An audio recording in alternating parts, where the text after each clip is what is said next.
наречената руки петорка. Прв Шакил Онил, кој дојде од Луизијана универзитетот, Алонзо Мурнинг, кој дојде од Џорџтаун во Шарлот. Трет Кристијан Лајтнер, Дјук универзитетот. Знаете, игра во Минисота Тимберволвс. Том Гулиота од NC State универзитетот. Моментално игра во Вашингтон Булитс. И Лафонсо Елис од Нотр Дам, кој игра во Денвер Нагетс.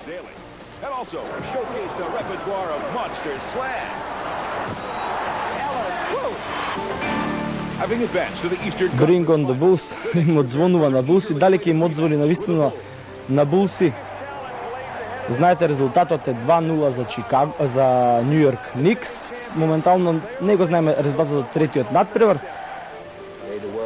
Но кога сме, еве тоа се изјавите што ќе ги слушате од играчите на Нью Йорк Никс и Чикаго Булс. Нью Йорк се разбира, очекуваат победи да се најдат во финалето и една моја претпоставка лична дека финалистот ќе биде најверојатно Нью Йорк и Феникс, а шампионатот би требало да го освои некој од овие два тима кој ќе победи, се разбира, во овој надпревар, Чикаго или Нью Йорк. На 27 мај беше прогласена и најдобрата петорка, како што кажав пред малку, во NBA. Тоа е се Чарлс Баркли, моментално го гледате Мајкл Џордан, кој верува дека ќе им нанесат 4 порази на екипата на Нью Йорк Никс.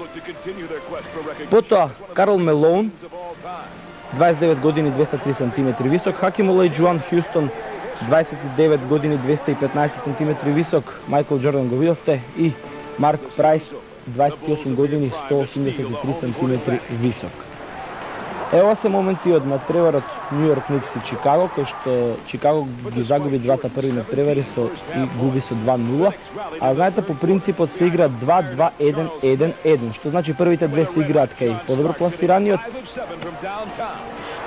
па потоа во гости и понатаму се играат по една утакмица дома и една во гости. Финалето се игра по системот 2-3-2.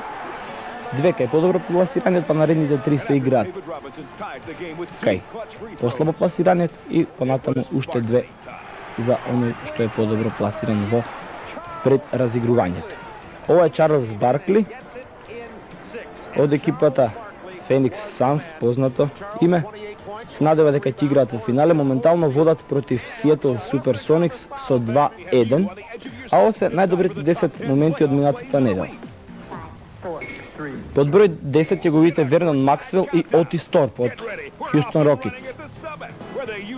Сега отсуствуваат оние атрактивни кошеви што ги гледавме пред месец-два, затоа што се сведува надпреварите на минимум, се на се. 4 екипи се разигруваат, значи, за финале, така да и најдобрите моменти не се онакви како што беа до пред 2 месеца.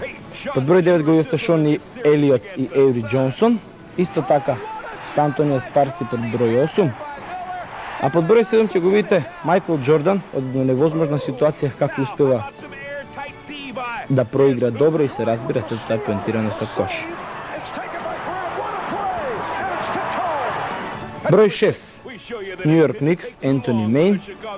Исто така под број 5 ќе го видите Док Риверс, исто така од Нью Йорк Никс. Број 4 Шоун Кемп. Ево е број 5 Док Риверс. Што би се рекло во последен момент. At number 4, this shot by Seattle's Shawn Kemp invites a pretty lofty comparison. That was Jordan-esque. Под број 3 ќе видите дека и одбраната на Сиетл Суперсоникс многу лесно може да биде пробиена. Да, со некои вакви атрактивни кошеви. Под број 2 Вернон Максвел и под број 1 еден многу интересен кош на Скоти Пипен.